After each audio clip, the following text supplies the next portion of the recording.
Hey, thank you very much. I appreciate that. When did this country turn into a nation of rats and squealers? Have you noticed this? Last 10, 15 years, rats and squealers and snitches, people spying on each other, turning each other in, calling the tipster hotline. If you see a crime, call the tipster hotline. Let me tell you something, it's not the tipster hotline, it's the rats and squealers hotline. But if they called it that, you know how many people would use it? Yeah, lots of them. Because people have no principles anymore. We're living in a nation of stool pigeons. How am I driving? Call 1-800 and squeal on the truck driver.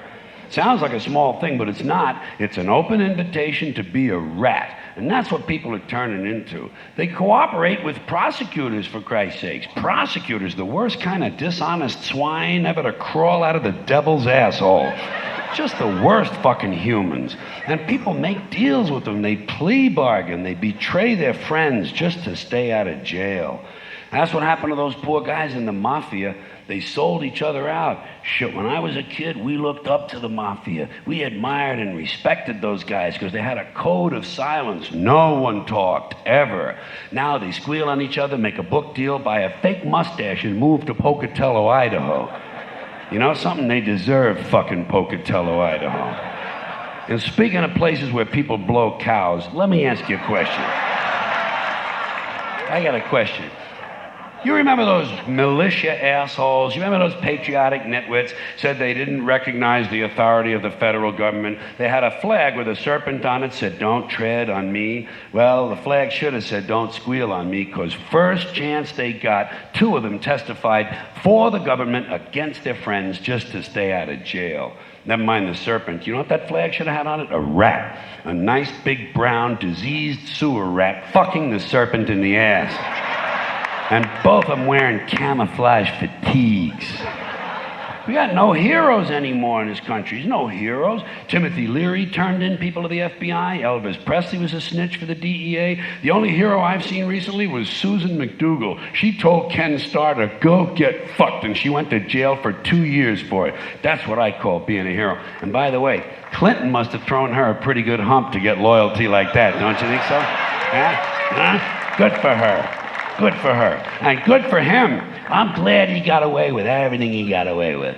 And the worst part of this snitch shit is these people who squeal on their families. You know, parents spying on their kids, searching their rooms for drugs, and the kids are no better. Did you ever read about one of these dumbass kids turns his parents in for having some drugs in the house? Shit, how stupid can you get? You don't turn in the people who are buying the food, asshole. Think it through. Squealing on your family. Fyodor Kaczynski, the Unabomber, one of my personal heroes, by the way. You bet your ass. He was turned in by his own brother. You don't do that. You don't turn in your brother or your parents or your kids, no matter what they're doing, even if they're selling drugs and killing people. Whatever happened to family values? In fact, you should never cooperate with the police ever at any time for any reason. Fuck the police. Fuck the police. Let them solve some crimes on their own. They rely too much on jailhouse snitches, unsolved mysteries, and America's Most Wanted to get other people to solve their crimes. They turn good citizens into vigilantes and bounty hunters, lower than a snake's ball bag.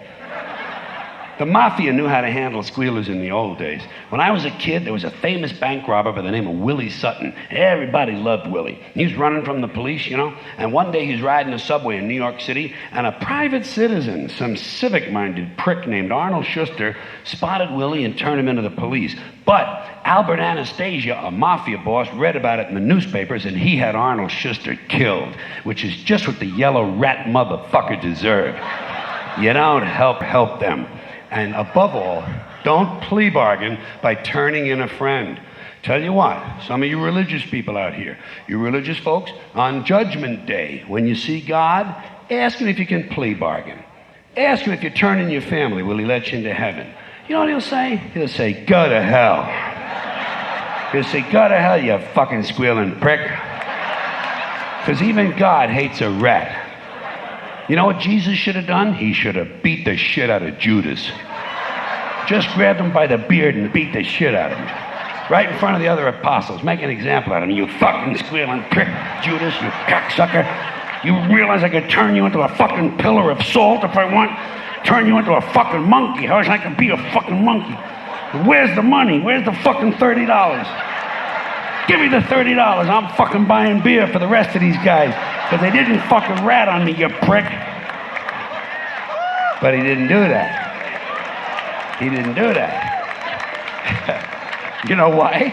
You know why he didn't do that? Because he believed in all this goofy love bullshit. But you notice something else. He did not plea bargain with the Romans. And he didn't squeal on the apostles, you know? He kept his big fucking yap shut, and he took what was coming to him. We can all learn something from Jesus, even if it's not what we're expecting.